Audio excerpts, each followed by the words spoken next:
Yes. Is it working? Can you hear me? Clap if you can hear me, please. Okay. Um,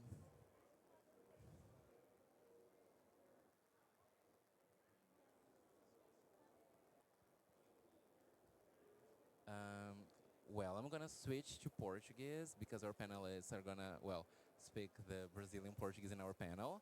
So, bom, bem-vindo a todos. Nós estamos aqui nesse painel puxado pelo dia do Fossil Fuel Phase Out pelo WWF. E nós teremos a honra de convidar a Marta Salomão, do Instituto Talanoa, para se juntar no nosso painel. Você pode sentar onde eu estou, Marta. É. Ah, junto com ela, nós temos o Ricardo Baitello, do IEMA. Por favor, te convido a se sentar. E, por fim, a Rosana Santos, do Instituto É Mais, para se convidar ao painel. E eu preciso, Rosana, que você coloque o...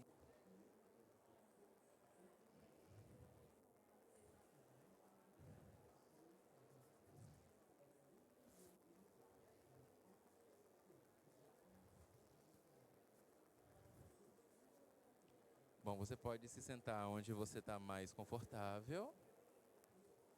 E eu convidarei o William Wills. Ok, acredito que alguma coisa tenha acontecido. Então, nós podemos conversar com eles. Marta, eu vou começar com você, para que você faça uma explicação para a gente, porque, enfim, nós foi informado que o Instituto Talanoa, ele fez uma pesquisa sobre as políticas climáticas do Brasil, principalmente, enfim, muito baseado no plano clima, mas não somente, e a gente consegue perceber que existem algumas contradições relativamente sérias na falta de planejamento do Brasil para reduzir a sua dependência dos combustíveis fósseis. Então, se você puder dar um overview para a gente sobre a matéria, você está convidado ao palco para uma apresentação de 5 minutinhos. Oi, bom dia. Obrigada, Caio. Bom dia a todo mundo. Está todo mundo ouvindo? Então, vamos lá. A gente produz todos os anos, no Instituto Talanoa, um panorama das políticas climáticas. E a minha presença aqui é para dizer como que esse tema da transição para longe dos fósseis, ou aqui phase out, na eliminação dos fósseis, está sendo tratado na nossa política climática doméstica. Na área da transição energética, a gente tem um capítulo no Plano Clima, que é a coluna vertebral da política climática doméstica brasileira. E esse Plano Clima, então, como é que eu passo aqui, Caio? Então vamos lá. Para quem não está familiarizado, o Brasil tem um perfil de emissões muito peculiar, muito diferente da maioria dos países. Então, as nossas emissões são dominadas pelo desmatamento, né, o uso da terra, na sequência agropecuária e depois vem energia, processos industriais e resíduos. Pode passar, Caio. Então nós temos ali, só para big picture, a gente tem uma meta na Convenção do Clima. A último inventário nacional, o Brasil emitiu 2,039 gigatoneladas de carbono e a gente tem então uma meta de net zero para 2050, mas a última NDC aponta para uma lacuna de emissões, uma banda de emissões entre 850 milhões de toneladas de carbono equivalente e 1,05 gigatonelada. Pode passar, Caio. Então, como é que está a nossa matriz energética? Também isso, não sei se está todo mundo familiarizado, mas eu trago aqui só para não deixar, né, não pular esse capítulo. O Brasil tem uma matriz energética bastante limpa em relação aos outros países. Então, o Brasil tem 50% de fontes renováveis e 50% de fontes fósseis, né? Se a gente juntar ali petróleo, gás natural e carvão mineral, a gente tem cerca de 49% da nossa matriz energética vinda então, dos combustíveis fósseis. Pode passar, Caio. E aí o que a gente tem como cenário da nossa política climática doméstica? Não existe no Plano Clima, que é um plano com um horizonte de tempo que coincide com a nossa NDC, ele vai até 2035, não existe uma sinalização de transição para longe dos fósseis. Ponto. Não existe uma indicação para longe de afastamento para longe dos fósseis. Então, o que a gente tem? Na matriz energética, nós não temos uma meta dentro do plano clima, e na matriz elétrica, que também é muito mais limpa do que a maioria dos países, nós temos em torno de 90% da matriz energética vinda de fonte renovável, se a gente considerar o que é o sistema interligado nacional, e se a gente considerar os sistemas isolados, por exemplo, a Amazônia ainda tem termoelétrica queimando diesel. Então, se a gente considerar tudo, nós temos hoje, no último balanço energético nacional, uma matriz 88,2% de fonte renovável, matriz elétrica. No horizonte do plano clima, nós temos para 2030 uma redução do percentual de energia renovável para 83%, e em 2035 nós temos uma banda aí que também é uma redução em relação ao percentual de renovabilidade da matriz elétrica hoje. Então, isso foi um sinal que nós consideramos preocupante, porque aparentemente é um retrocesso. O que está dito no plano clima? Que foi considerado uma média histórica, uma série mais longa, e também está considerando que o Brasil ainda vai crescer, então a indústria vai precisar ainda queimar muito combustível fóssil, né, de gás, que é considerado um combustível de transição, mas é origem fóssil. E pode passar, Caio. Então, aqui a gente tem como é que fica, no plano clima, como é que ficam os orçamentos de carbono. E aí eu chamaria a atenção para 3 dados aqui. Essa primeira coluna é quanto que a gente emite hoje, no último inventário de 2022. Então, e quanto que está projetado na meta, no teto da banda para 2035. Então, a gente vê que na produção de energia, a gente pode ter um aumento de 44% das emissões de produção de energia no horizonte do plano clima. Transporte tem, né, é o grande gargalo que a gente tem aqui, que é transporte de carga. Então, está ali naquela fatia de transportes. Vocês veem que é uma emissão maior do que a produção de energia, mas tem lá uma possibilidade de reduzir 8% ou crescer dentro daquela banda da nossa NDC em 16%.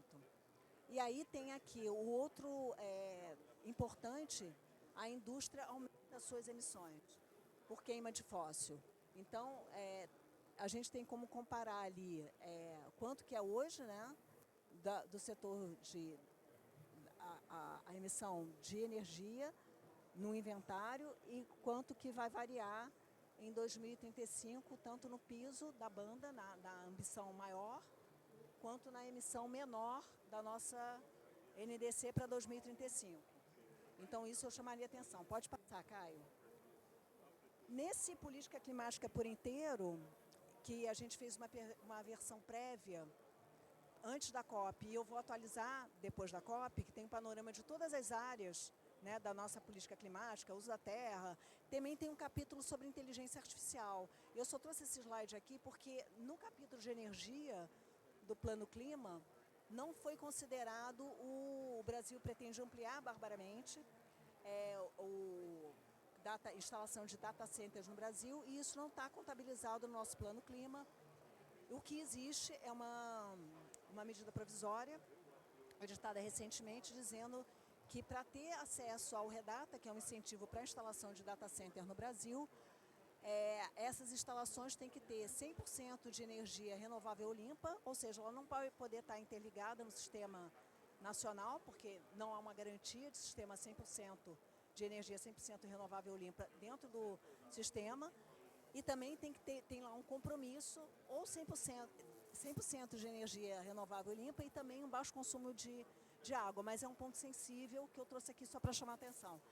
Eu acho que é o último. Pode passar, Caio, por favor.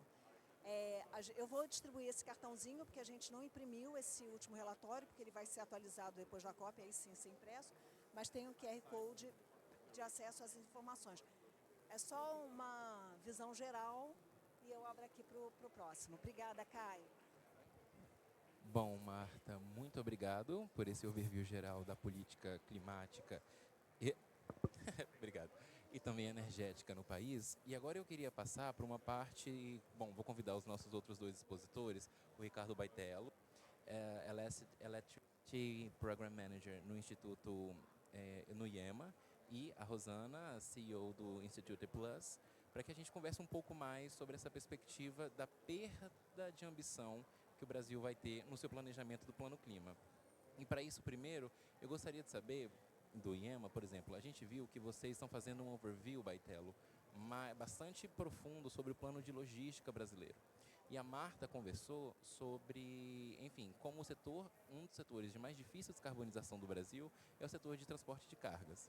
Então, assim, ao mesmo tempo que o Brasil tem essa extensão continental e a eletrificação ainda não conseguiu atender aos 4 pontos do nosso país, como é que você vê, Baitello, muito nessa perspectiva da logística, a perda de ambição no Brasil no sentido de renováveis, mas no sentido geral também? Porque o Brasil é reconhecido como liderança climática praticamente por 2 coeficientes de poder. Nós temos a Amazônia e nós somos um país de maioria renovável, de maioria de energia renovável, perdão. Então, como é que você vê, Baitello, essa perda de ambição no sentido de mais longo prazo para o desenvolvimento nacional e para a colocação do Brasil no cenário internacional? Bom dia, obrigado Caio Talanoa pelo convite, é um prazer estar aqui, obrigado ao WWF também. É uma ótima pergunta, originalmente eu estava me preparando para falar um pouco mais do setor elétrico, que é a minha especialidade, mas eu acho que as coisas estão bastante interligadas, né? Ontem eu estava comentando em outro painel que eu ainda sinto que o setor elétrico subestima o seu potencial, né? De poder servir a matriz como um todo e poder ajudar o processo de eletrificação. Eu venho falando isso há pelo menos 15 anos, né, quando a gente já previa um pouco do aumento de eletricidade para servir a esse processo. E aí você adiciona outras variáveis, a Marta colocou uma muito importante, né, a questão dos data centers, que é, vamos dizer, um buraco negro, né? A gente já tem dificuldades hoje no sistema, né, para conseguir acomodar a energia, os perfis de energia, e a gente está trazendo demanda que não é tão facilmente equacionável. E aí é interessante esse ponto que você traz, porque eu concordo totalmente. O Brasil tem 2 cartões, né, positivos, queda do desmatamento, né, o governo atual com planos concretos, agora o TFFF, em paralelo ao fato do Brasil continuar tendo uma matriz elétrica amplamente renovável, mesmo tendo dobrado essa matriz, né? Então, quando a matriz tinha 10 GB, quando ela tinha 100 GB, ela era altamente renovável. Agora, com 250, ela continua. Então, ninguém está conseguindo fazer isso. Se você excluir China e Estados Unidos, é o Brasil realmente que está indo, né, numa trajetória que ninguém consegue. Mas, de fato, o que acaba saindo dessa comunicação e até da percepção, né, é que a transição propriamente dita, ela vai ser no setor de transportes, né? Dentro do segmento, dentro do setor de energia que tem o segmento de eletricidade, indústria e transporte, as emissões vêm metade de transportes, de acordo com o SEG, né, que é produzido, entre outros, pelo IEMA. E o desafio é muito grande, né? O IEMA vem incidindo, né, nesse processo, o planejamento, né, o acesso a dados, para quem está acostumado a lidar com o setor elétrico, é muito diferente, né? A gente tem menos informação, menos incidência, e é um desafio muito grande, né? Porque é um setor que cresce, é um setor crucial para a economia, tanto quanto a energia. A gente vê que qualquer greve de caminhões paralisa tudo, a própria transição é complexa, e a gente tem que equacionar os biocombustíveis, né? Não é só eletrificar. Se a gente tentar dar um leapfrog, a gente corre altos riscos de não conseguir fazer e ficar parado aí 30 anos. Então, sem dúvida nenhuma, é um ponto que vem sendo tratado pelas políticas do governo, mas eu acho que ele precisa até de mais incidência do que o setor elétrico. Então, eu estou respondendo sem responder a sua pergunta aqui, mas passo para vocês. Não, Ricardo, foi perfeito, porque eu acho que isso se conecta já, Rosana, com o que eu ia te perguntar. Porque o Baitello falou da questão do leapfrogging, que, enfim, na minha perspectiva, tem muito a ver com a capacidade industrial, talvez com uma agenda de nearshoring, ou enfim, de trazer para o Brasil de volta essas capacidades industriais para fazer a produção dessas energias com tecnologias nacionais. Nessa perspectiva de, enfim, talvez até numa agenda mais de abundância e prosperidade, dado que nós ainda somos um país em desenvolvimento, como é que o E+, vê essa redução, talvez, de ambição climática que o Brasil vem apontando no Plano Clima? Bom, primeiro, obrigada pelo convite, obrigada por estar aqui. Realmente, e essa discussão eu acho que ela é fundamental. E a gente aqui no Brasil deveria estar fazendo, eu acho que pelo menos entre o terceiro setor, com mais afinco. Isso é uma lição para nós. Eu acho que a gente não está discutindo o suficiente isso. Primeiro, com relação aos planos clima. Claramente, a gente vê que houve um esforço, mas não houve um planejamento integrado entre os diversos setores. Meio que cada setor propôs o seu pedaço, mas acontece que um setor depende do outro. Claramente, o setor de energia elétrica e energia, se não fizer um planejamento integrado com o setor de indústria, nós vamos sair com um panorama descarbonizado, mas ineficiente. Tá? Então, isso eu acho que é uma lessons learned para a gente, que a gente tem que empurrar para o ano que vem, para fazer a integração das duas conversas. As conversas estão desconectadas. Segundo, falando especificamente sobre o que você perguntou dessa perda de renovabilidade, eu tenho falado em painéis para todo mundo que a gente está fazendo a transição backwards. Né? É o único país que está fazendo transição backwards. Gente, está todo mundo tentando conseguir o que a gente tem e a gente está andando para trás do que a gente tem. E por que está todo mundo tentando andar para onde a gente tem? Porque isso tem valor econômico. Tem valor econômico num cenário onde os produtos que vão ser comercializados globalmente vão ter que mais e mais ser produtos de baixas emissões. E isso está diretamente relacionado com quem tem energia de baixas emissões. Nós temos. Na medida em que a gente, no plano clima, indica que a descarbonização da indústria vai ser via fóssil, isso é, para mim, tiro nos 4 pés. Não é nos 2, não, é nos 4. É de burro, né? A gente tinha que estar colocando no plano clima uma ambição de vender o Brasil e aumentar a nossa complexidade econômica e aumentar o nosso parque industrial baseado num mercado verde que está nascendo. Isso que está no plano clima indicado, eu entendo por que está aí, tá? Por pressões, por um monte de negociação que teve, mas isso para mim é o pensamento do passado. É o pensamento que vai continuar nos mantendo amarrados a uma forma de fazer desenvolvimento que não deu certo. Não deu certo. Se a gente quer sair de ser um exportador de matéria-prima, basicamente, e virar alguém grande, e virar alguém que tem importância no mercado internacional, para além de exportar café e soja e carne, a gente tem que aproveitar esse momento aonde o mercado global começa a comprar e ficar comprante de mercadorias de baixo carbono e botar o pé na porta e ir para lá. Não é isso que a gente vê no plano clima. Uau.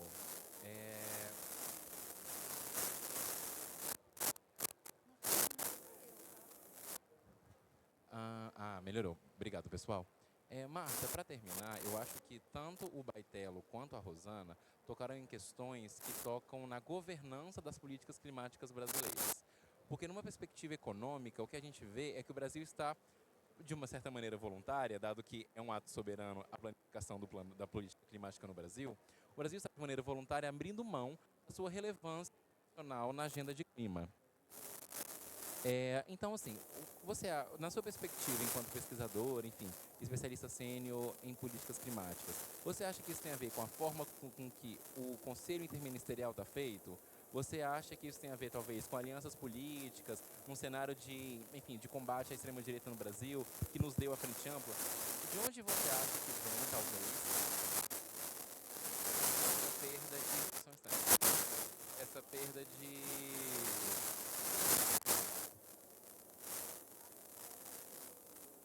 perda de... I'm sorry. Are we back? Okay. Todo mundo consegue me escutar? Yeah. I'm really sorry.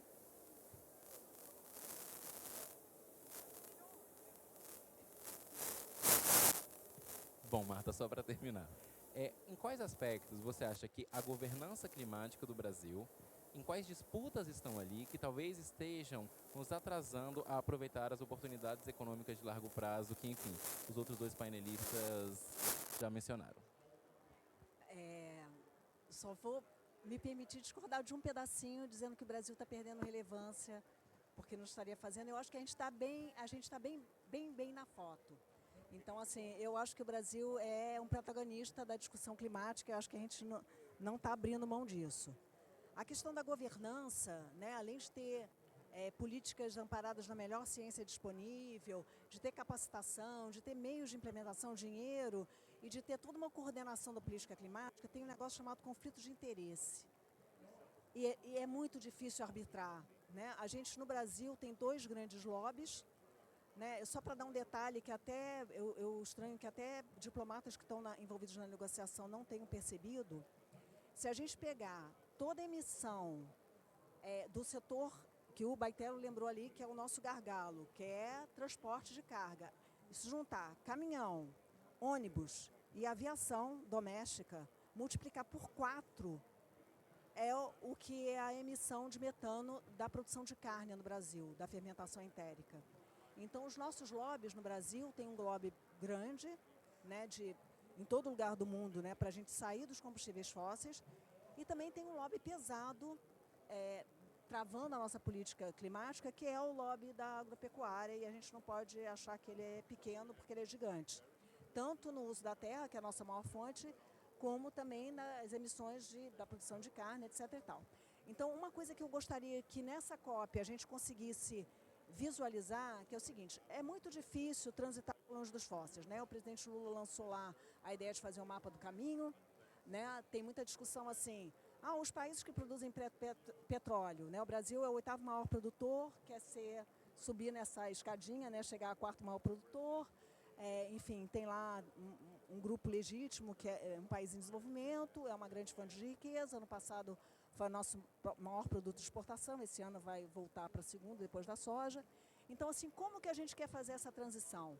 Né? Tem algumas pessoas que ignoram que para a gente parar de produzir combustíveis fósseis, né, a gente tem que ter uma opção. No Brasil, diferentemente do que muitos países acreditam, né, europeus sobretudo, a gente tem uma opção que é o uso de biocombustíveis.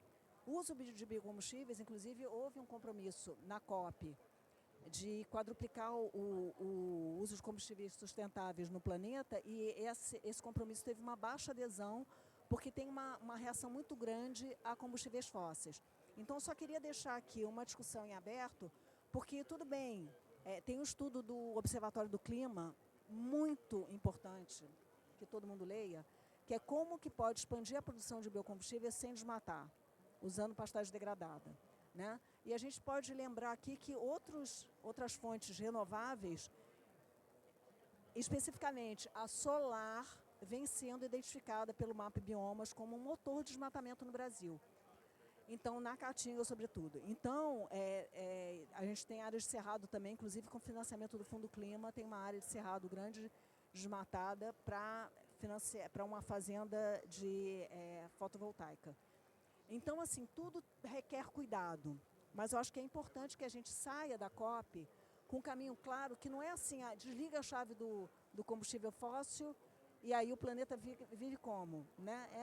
Pragmaticamente, a gente tem que transitar de alguma forma. Eu acho que biocombustível, ainda que tenha resistência de muitos países, é uma chave importante para que a gente faça essa transição. No caso nosso, que o gargalo é transporte de carga, a gente não tem estrada eletrificada, né? Então eu gostaria de deixar esse tema para a gente discutir durante a COP. Rosana. Muito bom, Marta, muito obrigado. E é ótimo saber, na verdade, que há discordância entre os painelistas e talvez também entre o moderador. Eu acho que isso é muito saudável. E agora eu queria abrir alguns minutinhos para saber se nós temos perguntas entre a plateia sobre o que foi discutido. Enfim, eu convido vocês para fazer qualquer tipo de comentário ou intervenção para alguns painelistas, e posso convidar também os painelistas a interagirem entre si, porque eu estou percebendo que a discussão está bem boa. Alguém tem? Então eu vou passar para você, Rosana. You can... In English. Yeah, I was interested in what you said about the power sector and how it's sort of going backwards. And I just wondered, what are Brazil's kind of targets for the power sector, for different energy? We don't have parts? targets because we don't need targets because renewables here is cheaper than anything else. So they happen by market mechanisms. So we don't have targets. But this said, we have 90%, 90% of renewables in our power sector. This has to be crystal clear that we do have 90%, 90% of renewables without any kind of target on top of our heads. What I'm saying is that the lobbies that she mentioned, especially the natural gas lobby, is lobbying to increase the use of natural gas. We don't need it, but they are lobbying in order to make it possible. And they are using the power sector with the wrong narrative that we need that for flexibility. This is not true. And also they are lobbying the use of natural gas with the industry, just saying that this is the transition mechanism, transition fuel, something like that. And it's also not true. So what I'm saying is that I'm hoping we don't do the transition backwards because of this lobby, we are pointing out, as she mentioned, that we are going to increase the use of fossil fuels in our already very, very green energy mix. So this is and this thing of target, I want just to make it really clear. Targets are good for where you don't have renewables cheaper than anything else. Our renewables, they are 1/5 of the cost of anything else. So solar, wind, and hydro together cost 1/5 of any thermal or alternative. So market mechanisms are enough to foster renewables on our power grid. Posso fazer uma pergunta? Eu sou Isadora Armani, eu sou da International Rivers, muito prazer e obrigada pela aula. Eu tenho duas perguntas, na verdade. A primeira é perguntar que outras delegações ou países estão conseguindo fazer essa transição de forma justa, correta, que a gente poderia, na verdade, se inspirar, apesar de sermos um país em desenvolvimento, ou como seria um processo mais rápido de solução. E a segunda pergunta é uma coisa que, enfim, está bombando bastante aqui no Brasil, que é a relação de uma exploração de uma nova fonte de petróleo com a desculpa de apoiar a transição energética justa. Então, eu gostaria que vocês abordassem esses dois temas. Muito obrigada. Bom, ótimas perguntas. Eu acho que vamos começar pela sua segunda pergunta sobre a nova fronteira de petróleo. E aí eu vou chamar você, Marta. Na verdade, posso chamar você, Baitello, para poder, enfim, endereçar essa questão. Obrigado pela pergunta. Eu acho que eu posso dar até um big picture, né? Abrir um pouco o escopo. Esse conforme o que a Marta colocou, é o ponto, falando da política energética e das contradições, é o ponto mais negativo de todos. Tem outros pontos onde você pode ainda dar o benefício da dúvida, como o processo, né, da construção das políticas, do Fórum da Transição, né, do plano de transição, que são coisas, né, embora não estejam integradas, ainda estão se desenvolvendo. Mas esse ponto, o ponto da pretensão do Brasil e da Petrobras de aumentar a exploração de petróleo, ele não tem nenhuma contradição, ele é 100% negativo, né? Então, o que a gente vê nos últimos 2 anos é o governo não só mantendo a sua posição firme até agora, né, de anos para cá até agora, como inclusive tentando convencer a sociedade de que esse é o único caminho, né? A gente teve ano passado uma consulta pública, eu estou respondendo para além da margem equatorial para tudo, né? Uma consulta pública enviesada, dizendo que os cenários caminham para que o Brasil tenha que não só manter, mas aumentar a produção de petróleo, né, para manter a sua independência, manter a Petrobras rodando e tudo isso, e que o Brasil teria predicados climáticos, né, uma produção de baixo carbono. Então, esse é o ponto mais falho, né, os cenários não foram incluídos. A gente, enquanto IEM Observatório do Clima, a gente deixou muito claro que todo o risco da mudança climática e a inclusão, né, de todas essas variáveis tornaria o cenário desfavorável. A gente até colocou, foi mencionado no painel anterior, né, o estudo a Petrobras de que necessitamos, né, de que se incluam os cenários onde a demanda de petróleo vai baixar. E a gente tem um elemento importante, né, que consta do cenário da Agência Internacional de Energia, dizendo que a China está se movendo muito rápido na eletrificação e a China sozinha, em muitos casos, é metade do mundo, então ela realmente vai começar a desbalancear a demanda por petróleo, e isso vai gerar efeitos, né, na indústria de petróleo. E aí quando a gente chega, né, eu com o meu chapéu anterior de Greenpeace, a gente junto com o WWF, a gente puxou essa campanha dos corais da Amazônia e da margem equatorial agora quase 9 anos atrás, né? Então a gente tem um cenário, falando agora da parte socioambiental, que é muito comum no Brasil, de você, e um erro do processo como um todo, né? Você explorar petróleo numa área com o argumento de que você vai estudar essa área, né? Então uma tomada de decisão invertida, onde o bloco já está licitado e supostamente se vai conhecer essa biodiversidade. É uma área de biodiversidade desconhecida, mas potencialmente um dos maiores corredores do mundo. Então isso por si só já seria um grande impacto, né? Então é claro que quando a gente fala de transição, a gente também, a indústria petroleira tem a desculpa de que as outras soluções não estão escalonáveis e econômicas ainda.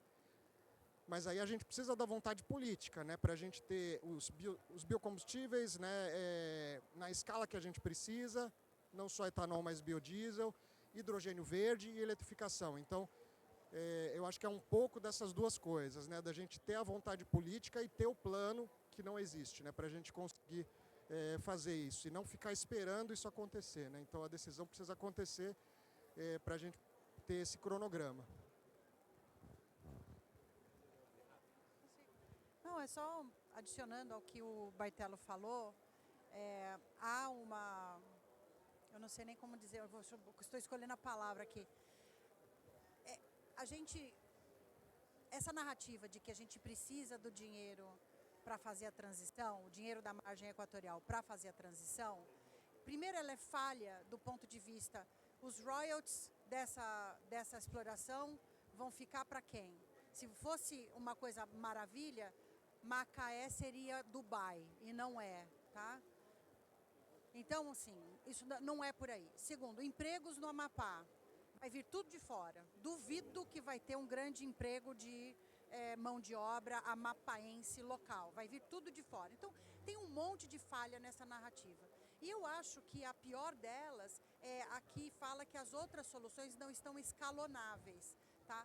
Ora, aí sim eu me dirijo diretamente aos europeus. Se eles saíssem de cima de ficar empurrando, ou você eletrifica, ou você usa hidrogênio, e começassem a aceitar biocombustíveis sustentáveis como também solução, a gente tem um monte de solução de prateleira que é escalonável e que é possível de fazer, tá? Então, assim, é um bolo essa história, desculpa coisa, mas é uma confusão. Um fim de resposta bastante energético. Rosana, muito obrigado, Baitello e Rosana, pela energia na sua resposta. E para terminar o nosso painel, eu vou convidar a Marta para que você trate da primeira pergunta dela sobre quais são os países que talvez nós possamos nos inspirar nessa transição energética justa. Eu adorei suas perguntas, então só para não deixar ali, tem uma conversa aqui na COP que é assim, vamos usar, na COP não, no mundo, vamos usar o dinheiro do petróleo para financiar a transição. Essa conta não fecha porque quanto mais a gente emitir, menos, né, planeta a gente vai ter.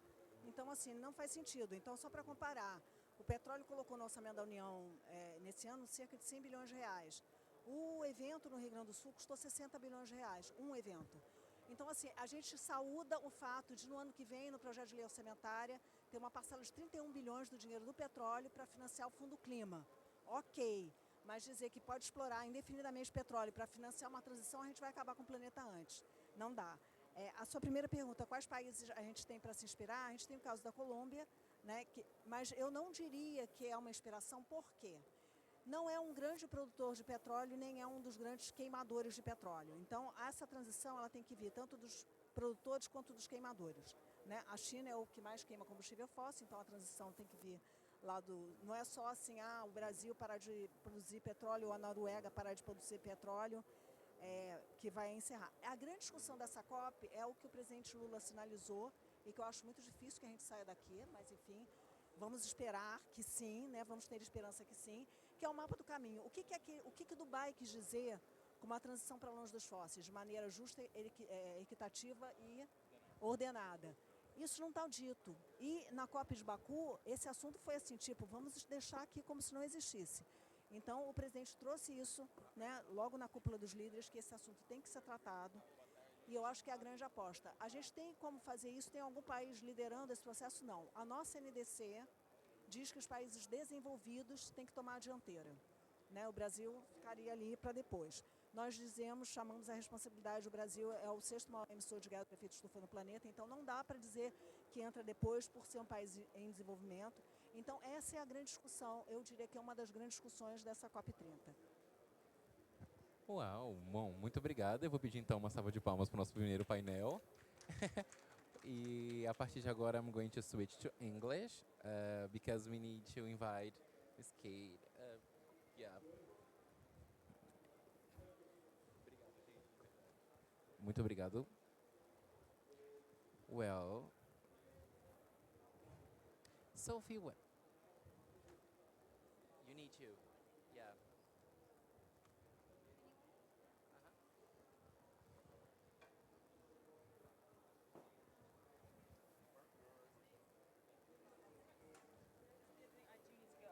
Okay. Well, Sophie Westlake, Deputy Director for Department of Energy Security and Net Zero, UK government. So, Sophie, as we have deep dived before, Brazil is facing some strangled pathways towards decarbonization and its overall energy transition. But no country needs to do it fully alone. We can, we can have support for international partners, I mean councils, coalitions, international entities, on how to address, on how to at least plan for a safe, orderly, and just energy transition. So could you please show us how the Energy Transition Council is helping address this issue, please? Yeah, I might just back up and talk a little bit about the UK system. Just because I thought it was a really interesting discussion from the last panel about how, where I suppose Brazil's starting point compared to the UK starting point, and we're starting from a position of, well, I mean, back in 2010 it was only like 7% renewables or something, but now with a really strong target to get to clean power by 2030. So that's the power sector, which is a massive transformation. So yeah, we're trying to catch up to where you are, and going from a system that was heavily dependent on gas power, also coal and nuclear, but particularly gas power, yeah, to a completely different system. And so to talk a bit about, you know, the progress that has been made. I think particularly notable is that we managed to completely phase out coal power last year. I mean, that is essentially because we had the carbon price, which meant that coal became uncompetitive to renewables, which kind of goes to the point on the other panel that, you know, renewables do well here because they're the cheapest. And so in a country that's actually got quite a strong coal dependence, you need to change the economics to ensure that transition to happen. And that's what the carbon price did quite successfully in the UK.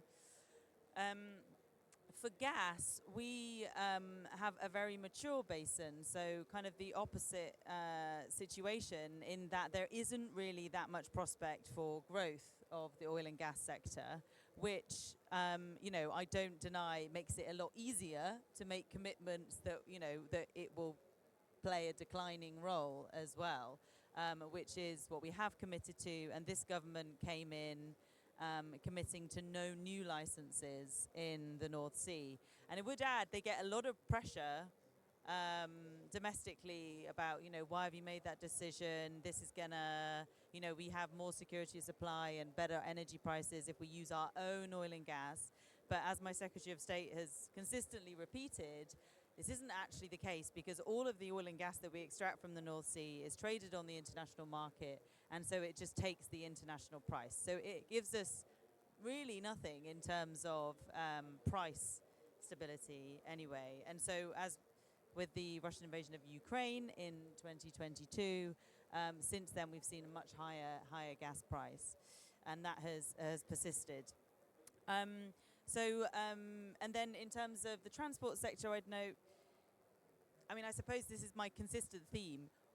We are setting really heavy targets in order to drive the change. And so in transport sector, that is again, we are going for more for electrification, and there is a strong mandate that only that new cars and light vehicles, new ones sold, well, we keep having debate about when it's 2030 or 2035, but that's quite a strong policy that, you know, from that date you won't actually be able to buy a new car that's a diesel generator.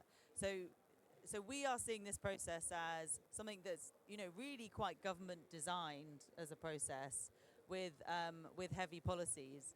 And that's because we start from our baseline as really quite a fossilized economy. And I think realistically, that's what is required if you are to make such a dramatic shift. And in that respect, I do think we've learned a lot about, you know, what policies work over a period of time. You know, we've got legal framework for emission reductions, and we've got sector by sector policies for supporting those technologies that need the support from governments in order to become competitive, and then to continue to have market incentives to be able to participate in the market. So what we are then trying to do internationally is to try and, you know, share what we've learned, but also recognizing that we can absolutely learn from others as well. So the Energy Transition Council that you mentioned is something that we set up, I think, post-Glasgow, and enables us to bring our experience, but also the experience of lots of international experts, to an in-depth dialogue that we do with partner countries to talk about what they're trying to achieve in their energy sector, and then bringing to bear the experience of many international actors to kind of talk through options. And there is also then opportunity to leverage financing from a rapid response facility, which can fund studies or it's kind of rapid response to kind of get some of the administrative stuff done rather than actually kind of invest in infrastructure. But that is often what is really required to kind of get some of these projects ready for that broader investment. And then I thought it might be good to just touch on because as was discussed in the last panel, the proposition for a fossil fuel roadmap, because that's something that we really welcome, that Brazil's been willing to put on the table, following on from the global stocktake commitments under COP28. Yeah, we would really like to see Brazil come forward with a process or some sort of roadmap to help us with the how. We also think there is lots of experience that you can bring to that discussion. I've been having a lot of debates while I'm here about, you know, what is the best way to try and drive the transition away from fossil fuels? Is it actually just about proving that investment in clean energy can do what we need it to do and is competitive? And a lot of people, I think, would say that is the key point. I think our experience is that you do need to think about the fossil element. And I think the IEA's World Energy Outlook that came out today is showing that, you know, investment in fossil fuels is going to continue and potentially increase under a kind of a normal policies scenario.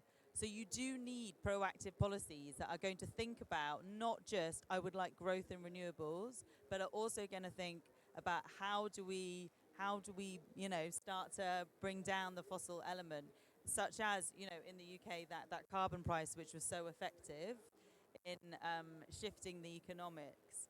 But then we also do a lot of work through internationally on coal, which I think is a slightly easier conversation to have than about gas. But with the Powering Past Coal Alliance, where we have a lot of discussions, detailed discussions with countries about what is needed to actually facilitate a shift of investment from coal projects that might be in the pipeline towards clean energy projects instead. And I think it's only by engaging that difficult topic that you can actually really start to have an impact in that coal to clean shift. I'll maybe leave it there. There's a bit of a, a meandering answer. Well, Sophie, thank you. And unfortunately, since we are right on time, we won't have time for audience questions. But I think we end on a nice note that not only it's feasible, but we are here to perhaps see how well the Brazilian COP presidency will address this urgent need for a roadmap away from fossil fuels. Perhaps we can start divesting fossil infrastructure from the lessons learned. Yeah, fingers crossed, and thank you very much for being with us, Sophie. I'm going to invite you to a round of applause for our panel. And well, let's call it a day.